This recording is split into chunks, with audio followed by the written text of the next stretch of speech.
a yau ma da ikon Allah subhanahu wa ta'ala za mu fara ɗora malamai. Malaminmu na farko a yau shine a Sheikh Zubairu Ahmad da shi da Alaramma Murtala Habibu insha Allah su za su fara yi mana karatu da ikon Allah subhanahu wa ta'ala. Alaramma fari tafaddal mashkuran ma'jura.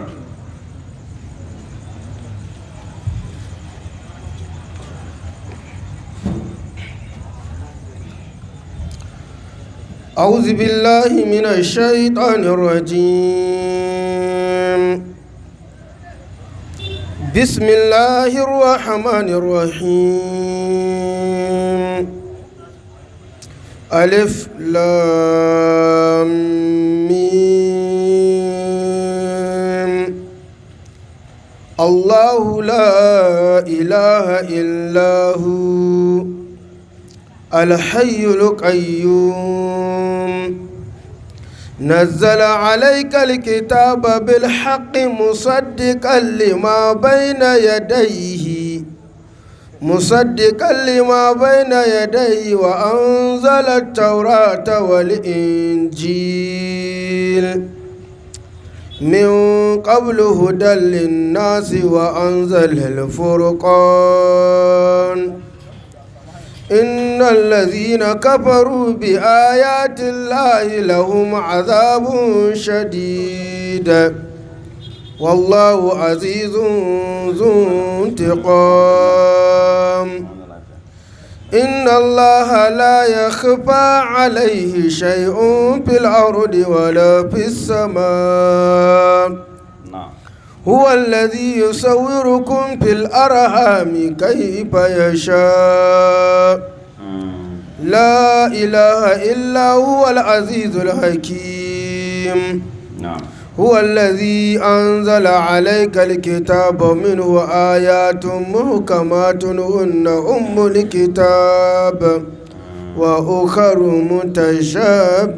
متشابهات فأما الذين في قلوبهم زيغ فيتبعون ما تشابه منه ابتغاء الفتنة وابتغاء تأويله وما يعلم تأويله إلا الله والراسخون في العلم يقولون آمنا به كل من عند ربنا وما يذكر إلا أولو الألباب ربنا لا تزغ قلوبنا بعد إذ هديتنا وهب لنا من لدنك رحمة إنك أنت الوهاب ربنا إنك جامع الناس ليوم لا ريب فيه إن الله لا يخلف الميعاد. إن الحمد لله نحمده ونستعينه ونستغفره ونعوذ بالله من شرور أنفسنا ومن سيئات أعمالنا إنه من يهده الله فلا مضل له ومن يضلل فلا هادي له أشهد أن لا إله إلا الله وحده لا شريك له وأشهد أن محمدا عبده ورسوله الحمد لله الذي ابتدأ الإنسان بنعمته وأبرزه إلى رزقه وما يسر له من رزقه وعلمه ما لم يكن يعلم وكان فضل الله عليه عظيما ونبهه بآثار صنعته وأعذر إليه على ألسنة المرسلين الخيرة من خلقه فهدى من وفقه بفضله وأدل من خذله بعدله ويسر المؤمنين لليسرى فآمنوا بألسنتهم ناطقين وبقلوبهم مخلصين وبما أتتهم به رسله وكتبه عاملين وتعلموا ما علمهم واستغنوا بما أحل الله لهم أما حرم عليهم وبعد السلام عليكم ورحمة الله وبركاته. عليكم السلام ورحمة الله وبركاته. Allah subhanahu wa ta'ala a cikin ikon shi da ƙaddarawa shi ya ƙaddara muna sake haɗuwa a wannan wuri a daidai wannan lokaci a wannan rana ta juma'a inda ake gabatar da karatuttuka kowane sati. To gashi yau Allah subhanahu wa ta'ala ya sake kaddara mana dawowa. Watan musulunci watan hudu, watan rabi'u thani yana da kwana hudu. Hijira ta annabi sallallahu alaihi wasallam daga makka zuwa madina 1447, da fatan Allah subhanahu wa ta'ala ya samu gai abin da yake daidai da kuma aiki da abin da za mu ji, da fatan Allah subhanahu wa ta'ala ya karbi ibadunmu, da fatan ya ba mu ikhlasi, da fatan Allah subhanahu wa ta'ala ya biya buƙatar masu buƙatu ta alkhairi. Abinda za a ɗan yi bayani a kan shi gwargwado kamin lokaci, wato za ni bayani ga kawunanmu abinda ya shahi riko da sunna ta manzon Allah sallallahu alaihi wasallam. A lokacin da aka ce riko da sunna ta manzon Allah sallallahu alaihi wasallam, to kenan za a nisanci abin da yake bid'a ne. A matsayin bid'a na babban hadari, wata babbar masifa wadda take da matsala ga rayuwar musulmi, wanda zai sa musulmi ya ga yana aikin ibada, yana bata lokaci wajen wannan ibada, yana kashe lokaci ne ko lokutan shi wajen wannan ibada, to alhali kuma ba ma zai rabuwa da Allah subhanahu wa ta'ala lahiya ba, balle ya bashi lada. Babban hadarin ta kenan. Kuma da yawa mutane suna saku-saku da sha'anin bid'a. A lokacin da aka gayi bid'a, sai mutum ya ɗauka kamar wani ƙaramin abu ne, alhali babban abu ne, alhali babban masifa ce, babban laihi ne game da ƙirƙiro bid'a ko aikata bid'a ko rayuwa akan bid'a. Wato ita dai sunna ta manzon Allah sallallahu alaihi wasallam shine abin da yake dole, abin da yake wajibi, shi dole ne ba wai ya kamata ba. Bin sunnan manzon Allah sallallahu alaihi wasallam dole ne ga duk wanda yake son karɓuwar ibada, ga duk wanda yake son tsira wajen Allah subhanahu wa ta'ala.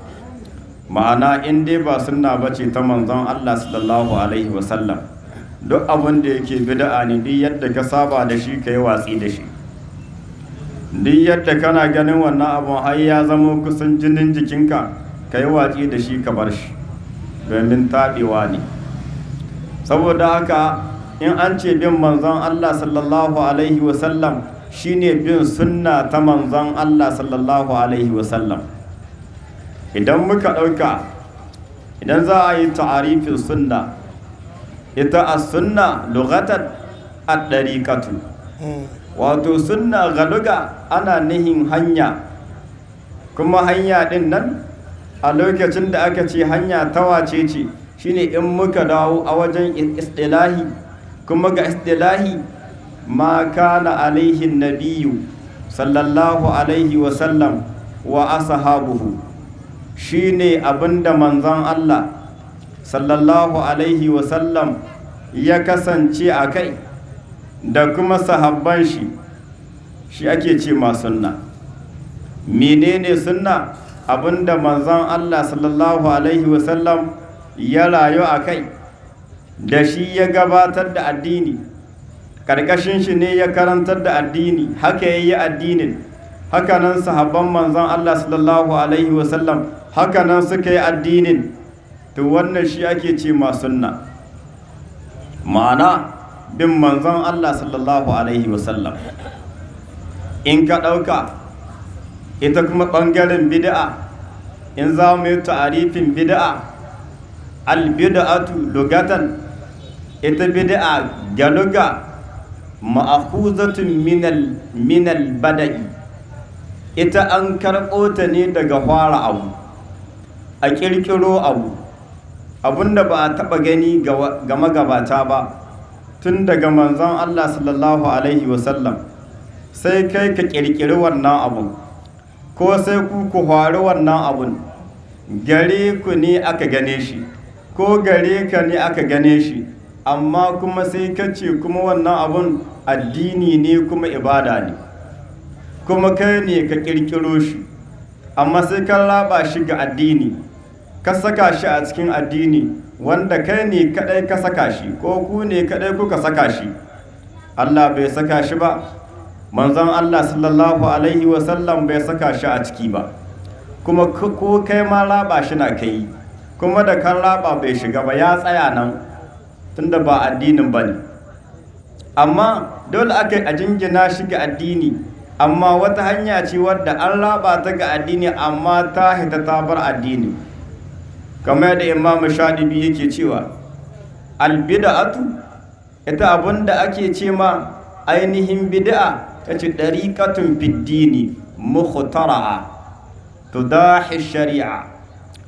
Imam Shadibi yake cewa ita bid'a wata hanya ce a cikin addini, ma'ana wata hanya ce wadda aka danganta ta da addini, ta zo bakin addinin ta yi tsayi, ya ce kuma wadda kirkira ta ne a kai, kuma ya ce in ka kalle ta to zahi shari'a, za ga ta yi kama da shari'a, ma'ana kamar daidai take, kamar addini ne alhali ba shi ba ne, ta yi kama da shi ne saboda zama kusan shi, sai ta yi kama da addinin amma ba shi ba ne, in ji Imamu Shaɗi. Kuma haka nan ne, to shi yasa bid'a shi ne ƙirƙiro abu, fara wani abu, abinda ba a taɓa gani ga wani ba kai sai gare ka. Shi yasa Allah subhanahu wa ta'ala a suratul an'am da yana bayanin halitta sammai da ƙasai aya ta 101 sai ce badi'us samawati wal ard wa iza qada amran anna yakuna lahu waladun wa lam takul lahu sahiba wa khalaqa kulla shay wa huwa bi kulli shay'in alim. Allah subhanahu wa ta'ala da yana bayanin hwara halitta sai ce badi'us samawati wal ard, Allah shine wanda ya kage sammai bakwai da ƙasai guda bakwai, ma'ana Allah shine ya fara su, bai gane su ga kowa ba, bai gano su wajen wani ba, a'a shine ya kage halittarsu, ba kwaikwayo ba ne ya yi na wasu ko na wani, a'a shine ya ƙirƙire su, ba inda haga sammai da ƙasai sai ga Allah subhanahu wa ta'ala, ba wanda ya ƙirƙiri sammai bakwai da ƙasai bakwai sai Allah subhanahu wa ta'ala. Kisa sai ce badi'us samawati wal ard, shi ya ƙage sammai bakwai da ƙasai guda bakwai, ya ce anna yakuna lahu waladu, yaya za a cewa yana da ɗa, walam takul lahu sahiba, alhali ba ya da mata, ta ce wa khalaqa kulla shay'in, Allah shine ya halicci kowane irin abu, wa huwa bi kulli shay'in alim, kuma Allah game da komi Allah yana sane da shi, Allah ya san da kowa, ya san da komi. To ga kalmar bid'a daga fara abu ne kenan, a ƙirƙiro abu, sannan a ɗauka wannan abun ibada ne, sannan a ɗauka wannan abun addini ne, alhali ba addini ba ne. Laihi ne ka hau wannan abun, laihi ne ka rayu akan wannan abun, ka shiga babban matsala ta ƙarshe in har ka saki ka mutu akan wannan abun.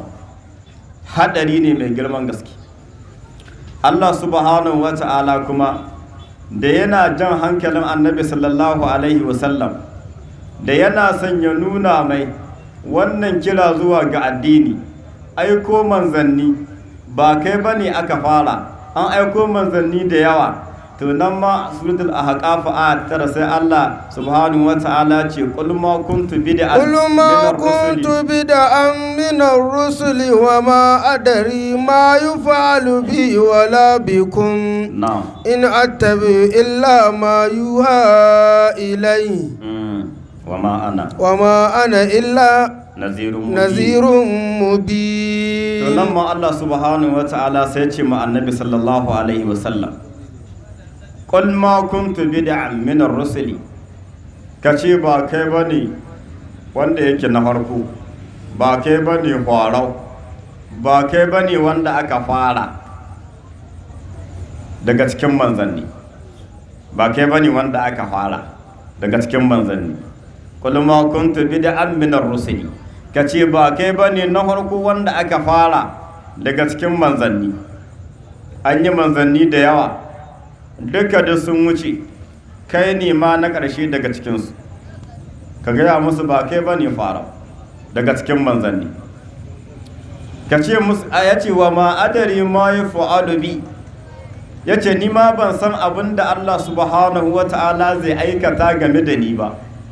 Ni dai bawa ne na Allah, Allah ya halice ni yadda ya halice ku, ma'ana tun da ni bawa ne na Allah, Allah zai duk abin da ya ga dama da ni. Sai ce wala bikum haka nan kuma ku bayi ne na Allah, abinda duk Allah ya ga dama zai yi da ku. Saboda haka annabi sallallahu alaihi wasallam sai ya ce in attabi'u illa ma yuha ilayya, ma'ar yace ni ba abinda nake bi sai abinda ake wahayi na zuwa gare ni, in ji annabi sallallahu alaihi wasallam. Dibo annabin rahama alaihi salatu wassalam, dibo matsayin shi dai, ya ce shi kan shi ba ya bin komi sai abin da aka yi wahayi zuwa gare shi. Inda an ka ce ya bi shi nan yake bi, abin da an ka ce ya yi shi yake aikatawa. Ka kalli matsayin annabi sallallahu alaihi wasallam. Allah subhanahu wa ta'ala ne ya ce wa liyaghfira laka Allahu ma taqaddama min dhanbika wa ma ta'akhkhar wa yutimma ni'matahu alayka wa yahdiyaka siratan mustaqima. Allah ya ce mai Allah ya gafarta maka duk abinda ma ka aikata, wanda ma za ka yi nan gaba Allah ya ma gafara, ma'ana kai duk abinda ka yi ka sha. Haka fa Allah ya ce ma annabi sallallahu alaihi wasallam. Ba a ce muku haka nan ba, ba a ce maka haka nan ba, ba a ce mai haka nan ba, ba a ce ma haka nan ba, ba a ce mai haka nan ba. Wanda ba a ce ma haka ba, in har annabi zai ce in attabi'u illa ma yuha ilayya, ni ba ni bin komi sai abin da aka ce in yi. In har annabi ya ce haka, ya tsaya kan haka, ashe kai ne aula da a ce ka ma tsayawa akan haka in ana yi. Me yasa ba zai yarda ya ƙirƙiro ya ƙago abin da Allah bai sa shi ba, don saboda haɗarin da ke da kwai, don saboda masifar da ke da kwai cikin bid'a, haɗari wanda ke da kwai cikin bid'a, shi yasa ce a'a in attabi'u illa ma yuha ilayya, ba abun da nake bi ni kaina sai abun da ake wahayi ne zuwa gare ni, shi na nake bi. To ka kalli kanka, ka yi nazari kanka a gani. In ana tsira, in ana sha, in an yi ma Allah shishigi, da annabi sallallahu alaihi wasallam ya yi. Shi yasa annabi haka ya rayu, kuma annabi haka ya karantar.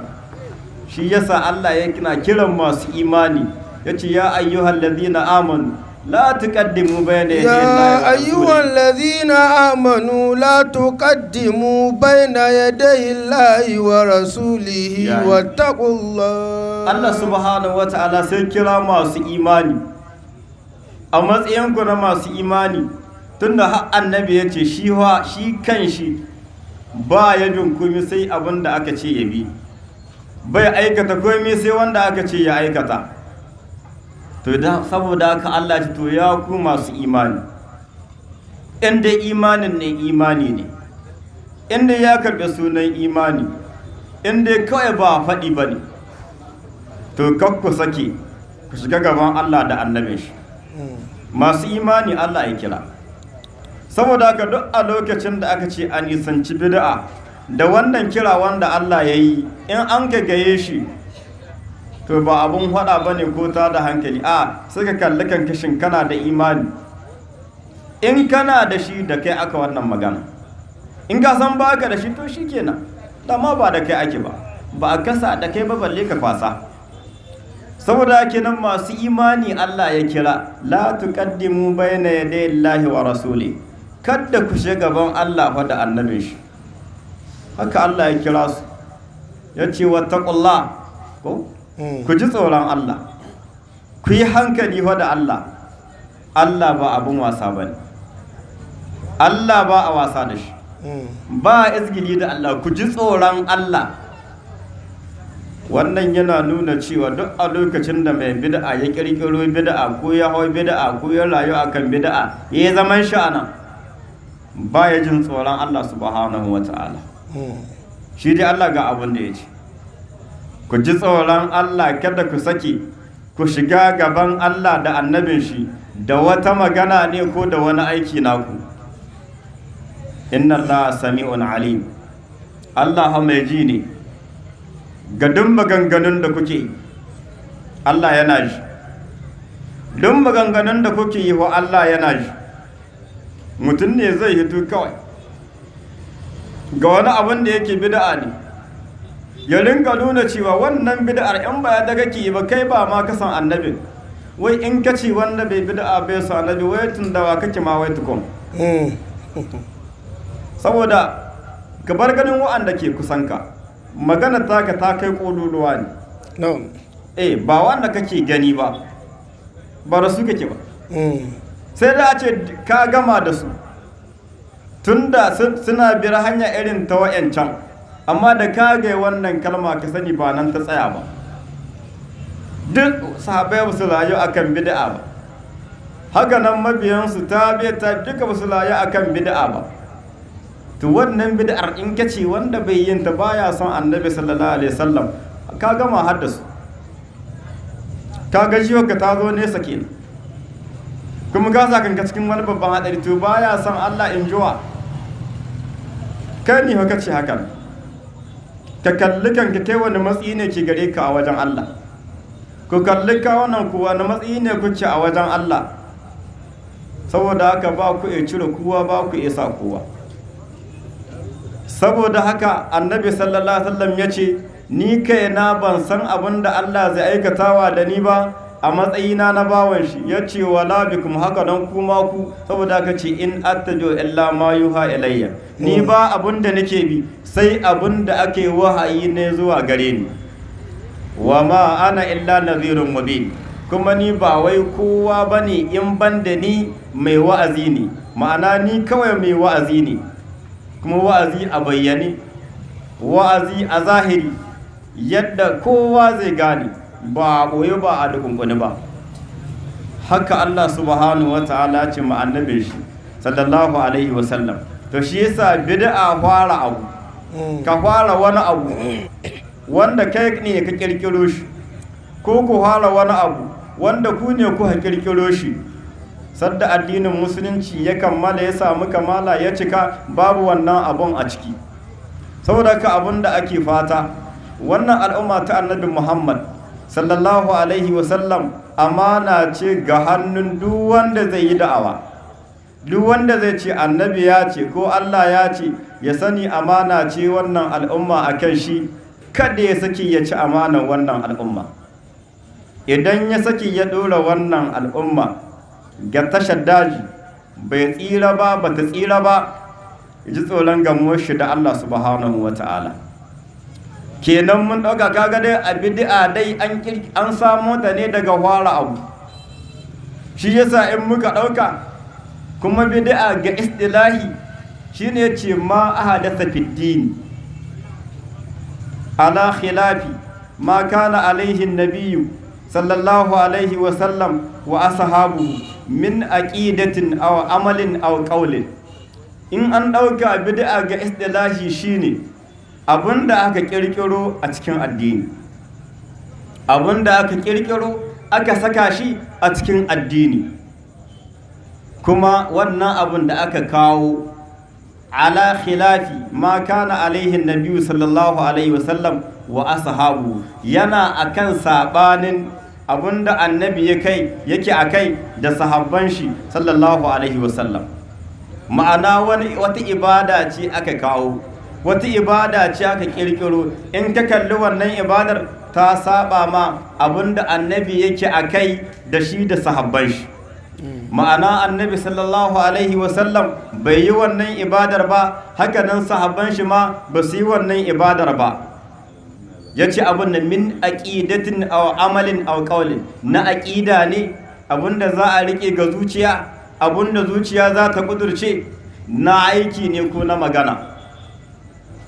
Saboda haka kenan wannan in har ya saba mata hiya ta manzon Allah, ma'ana abin da ya saba ma manzon Allah sallallahu alaihi wasallam, to wannan shi ake ce ma bid'a, wanda babu lada akai, wanda ke aikata shi baya da lada, wanda yake ka akan shi ya sani wani abu ne da yake yi. Amma bangaren inda ake samun lada to ko ayyuka ne, amma dai banda wannan, kowa yake yi ne ko suwa suke yi ne, su sani su yi malaman su gyara tahiyarsu, su gyara tunaninsu. Duniyar nan tahiya take yi, rayuwa karewa take, kakka zo ma Allah babu komi ga hannu. Kuma yanzu ma tunanin samun kankama za ka yi shin ba wai ka samu wani abu a wajen Allah, wai ka samu ma kun ba za ka samu ba, domin tuni annabi ya yi bayani. Allah subhanahu wa ta'ala cewa ya ayyuhal ladina amanu أطيعوا الله يا أيها الذين آمنوا أطيعوا الله وأطيعوا الرسول وأولي الأمر منكم فإن تنازعتم في شيء فردوه إلى الله والرسول إن كنتم تؤمنون بالله واليوم الآخر ذلك خير وأحسن تأويلا. ala kulli halin duk wurin da ake kawo nisantar bid'a, Allah yana magana da masu imani. Ku dai masu imani, duk in wani zai kauce ya fi tashar daji, ku dai masu imani to ku dai hankali, ana ƙara jan hankalinku. Ka gana ma a surutun nisa'i aya ta 59, Allah ya ce ya ayyuhal ladina amanu, ya ku waɗanda suka yi imani, sai ce adi'ullaha, ku bi Allah, ku yi ma Allah biyayya, ku yi da'a ga Allah.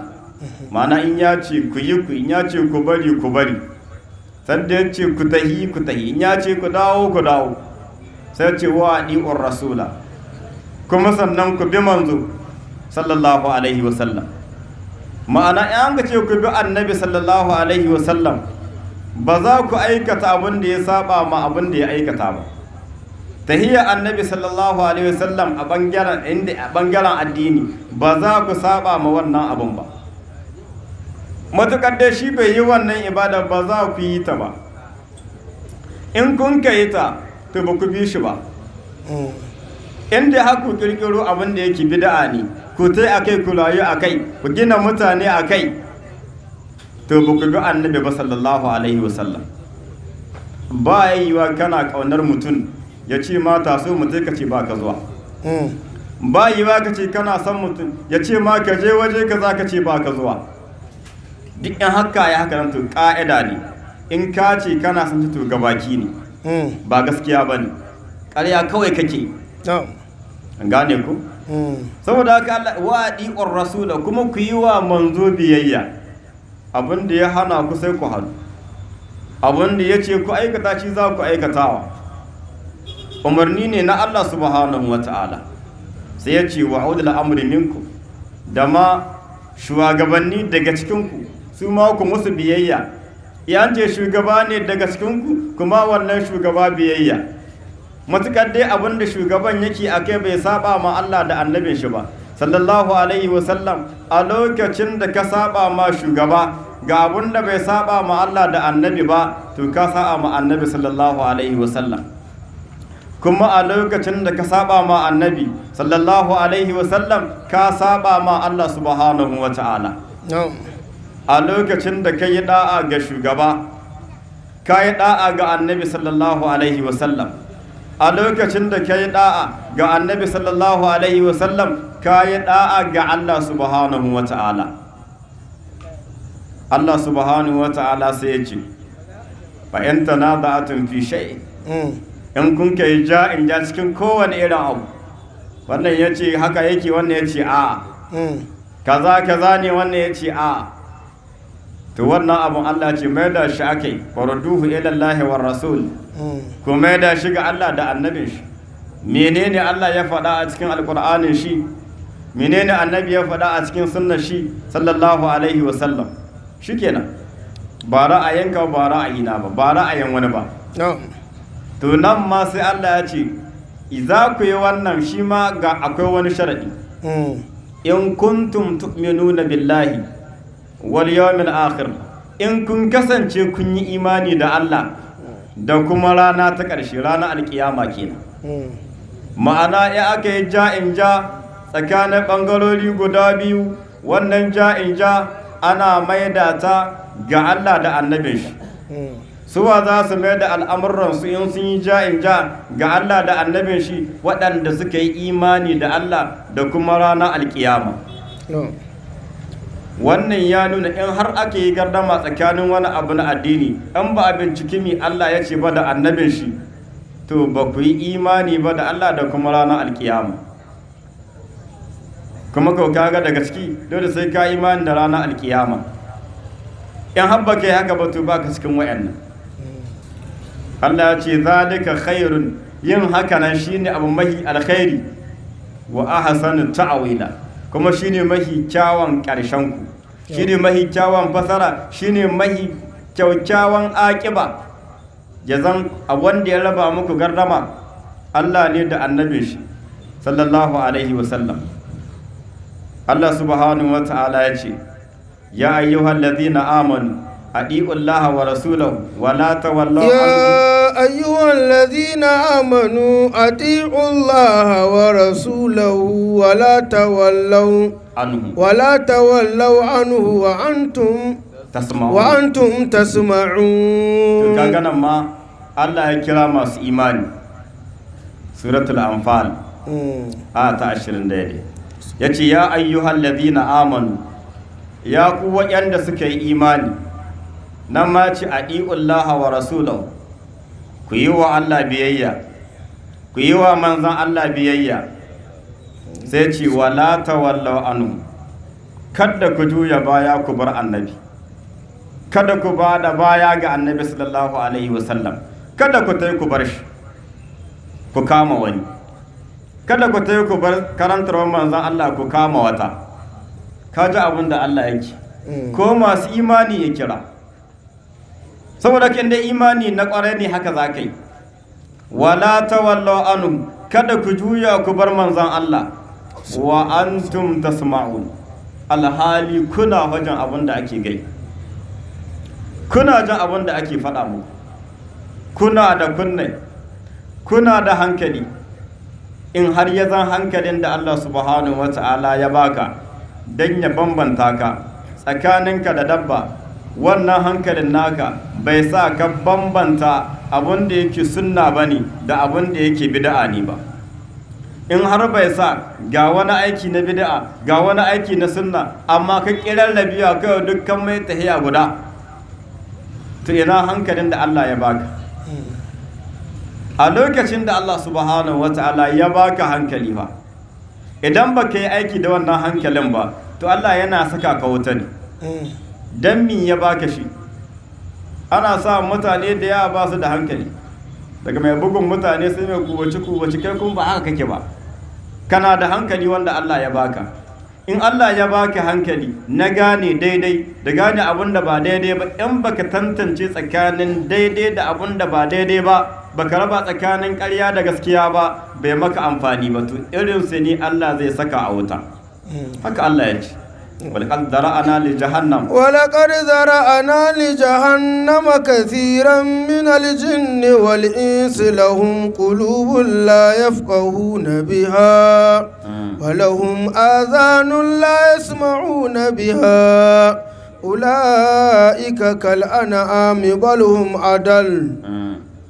Allah subhanahu wa ta'ala ce walqad zara'ana li jahannama, haƙiƙa mun halitta wa dan jahannama da yawa daga cikin aljannu da mutane, ma'ana da yawa daga cikin mutane da yawa daga cikin aljannu, kawai Allah ya halicce su ne kawai dan jahannama. Sai Allah ce dalili lahum qulubun la yafqahuna biha, Allah ya ba su zuciya ta su yi tunani su yi hankali, amma suka ƙi fahimta, suka ƙi rarrabewa tsakanin abin da yake daidai da wanda yake ba daidai ba. Ashe kaga Allah subhanahu wata'ala a lokacin da ya baka hankali ka rinka tunani, san zuciya ya bar kwasakka, wata gaba ko wata ƙiyayya ta bar ka tsaya ka yi tunani. Al'amarin nan na Allah ne, tsarin nan na annabi ne sallallahu alaihi wasallam.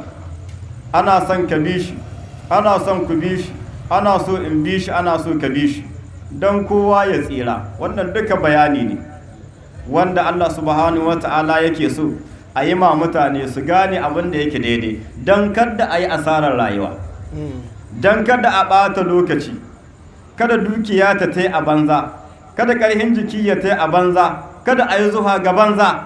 Shi yasa Allah ki san ku haƙura ku tsaya kan daidai. Haka Allah subhanahu wata'ala ya ce.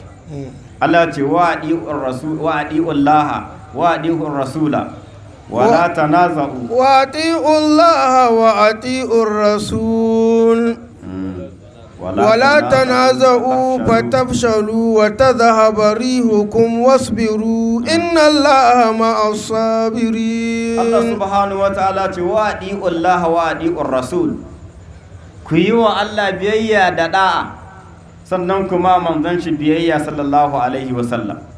Yace wala tanaza'u, kada ku tsaya ja'in ja, kada ku tsaya gardan dami, kada ku tsaya ce ku ce kuna jayayya, kan ku yi wannan. Allah ne da annabi za a bi, shi kenan. Ba wani malaminka ba ne aka bi balle ka ce an ƙibin naka malami. Allah ne kuma da annabi shi sallallahu alaihi wasallam. Allah ce kada ku tsaya ja'in ja. Idan kun ka tsaya ja'in ja ce fatafshalu, to za ku yi rauni, wata zahaba rihukum, kuma gaba da ƙarfin ku ya tafi, ya zan ba ku da ƙarfi, ba ku da istiqama, tunda kun tsaya jayayya, ma'ana kanun ku ya rabu. Shi yasa maƙiya addinin musulunci da suka kirkiro bid'o'i suka saka a cikin addini don a samu irin wannan ne. Ku tsaya gardar da kaza ne, saboda sallah da son zuciya ku ƙi dawowa ga wannan aya ta Allah, a mai da abin ga Allah da annabin shi. Ku tsaya ja'in ja, wannan yana jin haushin wannan yana jin zahin wannan bai son ya ji wannan bai son ya ga wannan, kuma dan bid'a. Ku saka mu kanku tunani muna, bid'a raba kanun mutane take, bid'a ba ta haɗa kanun mutane, sunna ita ce ke haɗa kanun mutane, saboda annabi ne za ka bi, shi za ka bi, shi za ku bi, shi za na bi, annabi ƙwaya guda ne. To Allah za ku bi da annabin shi sallallahu alaihi wasallam. Kada ku yi ta jayayya, in kun yi wannan ƙarfinku zai tahi. Saboda haka Allah ce wasbiru, haƙuri za ku yi. Abinda ka saba da shi, haƙuri ka bar shi. Abinda kuka saba da shi, ku yi haƙuri ku bar shi.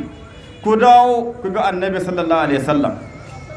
Ita ce hanya mai kyau, ita ce hanya ta samun karɓuwar ibada, ita ce hanyar da ake samun aljanna. Ya ce inna Allah ma'as sabiri, Allah subhanahu wa ta'ala yana tare da masu yin haƙuri. sun saba da ababi da yawa suna jin daɗin wannan ababen amma sun haƙura sun bar su. Allah subhanahu wa ta'ala ya ce wa man yuti illaha wa rasulahu faqad faza fawzan azima. wa man yuti illaha wa rasulahu faqad faza fawzan azima. Saboda abin da yasa duk wanda ya bi Allah da annabin shi haƙiƙa ya samu rabo, kuma rabo mai girma, in ji Allah subhanahu wa ta'ala. In ka bi Allah ka bi annabin shi haƙiƙa ka samu rabo, kuma rabo mai girma, in ji Allah subhanahu wa ta'ala. Saboda haka idan muka ɗauko a Huzaifata bin al-Yaman radiyallahu anhu ma yake cewa ittabi'u wa la tubtadi'u faqad kufitum, yake cewa ku bi annabi sallallahu alaihi wasallam shi za ku bi, biya kawai za ku yi. Yace wa la tubtadi'u, kada ku kirkiro ku ce kuma ga wani naku, a'a yace faqad kufitum, to ai an riga an isan muku duk abin da kuke so, tuni an riga an muku komai an kammala muku, biya kawai za ku yi. In dai manufarku aljanna duka an karantar da ku shikenan. Haka Huzaifa ya ce ku bi kada ku kirkiro, ya ce wattabi'u athar faqad sabaqan ba'idan, ku bi athar gurabu sawu na manzon Allah sallallahu alaihi wasallam. Idan kuka yi wannan, ya ce haƙiƙa kun tsere, kuma tserewa mai nisa. Ma'ana duk in kun ka bi manzon Allah sallallahu alaihi wasallam da duk wanda bai bi shi ba, kun mai fintinkau, kun tsere mai tserewa, kun mai nisan gaske, in ji Huzaifa bin al-Yaman, babban sahabi na manzon Allah sallallahu alaihi wasallam. Ya ce wa in akhda'tu faqad dalalatum dalalan ba'idan. In ko kuka kuskure bin manzon Allah sallallahu alaihi wasallam, ya ce haƙiƙa kun bace bata mai nisan gaske. Ma'ana duk wanda ya kauce ma turba ta manzon Allah, ma'ana duk wanda yake rayuwa kan bid'a, to ya bace kun bata mai nisa, in ji wannan sahabi. Idan kana buƙatar wane ne wanda ya bace, ka samu wanda ya bar manzon Allah sallallahu alaihi wasallam, ka samu wanda yake buƙatar bid'a, ko wanda yake bin bid'a, wanda yake ma bid'a kwalliya, wanda yake santa, wanda yake bata kariya. Duk wanda ya bata mai nisa, in ka gane to shi ne kaga ya ɓace, kun ɓace wanda ya ɓata ce mai nisa. Ashe wannan yana nuna maka rayuwa akan sunna shine tsira, rayuwa akan sunna shine kubuta. Da haka Imam Malik ya ce as-sunnatu safinatu nuhi, sunna da ka gane ta ne jirgi ne na annabi Nuhu. Ya ce man rakiba hadaja, duk wanda ya hauta ya tsira. Ya ce wa man takhallafa anaha gharqa, duk wanda ya jinkiri ya kizowa ya bi, to zai nuce ne a cikin ruwa, an ji Imam Malik. Saboda kenan muna fata Allah subhanahu wa ta'ala ya tabbatar da mu akan sunna. Muna roƙo Allah subhanahu wa ta'ala ya nisantar da mu game da bid'a. Assalamu alaikum wa rahmatullah. Wa alaikum assalam wa rahmatullahi wa barakatuh. Mun saurari karatu daga dan uwa Sheikh Zubairu Ahmad hafizahullah, Allah madaukaki ya saka masa da alkhairi. Malam ya mana bayani akan hadarin bid'a da kuma sharrin bid'a. Ya ƴan uwa, ita bid'a in ta zo to tana raba kan al'umma ne, tana sa sabani. Kamar yadda malam ya ambata, ba abin da ke haɗa kan al'umma sai sunnan manzan Allah sallallahu alaihi wasallam. Amma bid'a in ta zo za ta ɗaiɗaita ku, sharrin ta kenan. Allah maɗaukaki ka kubutar da mu.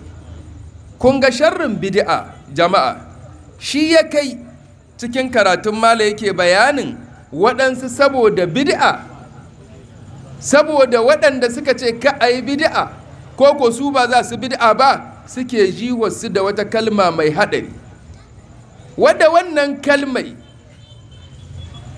da mutum ya san haɗarinta da ba zai jehi wani da ita ba.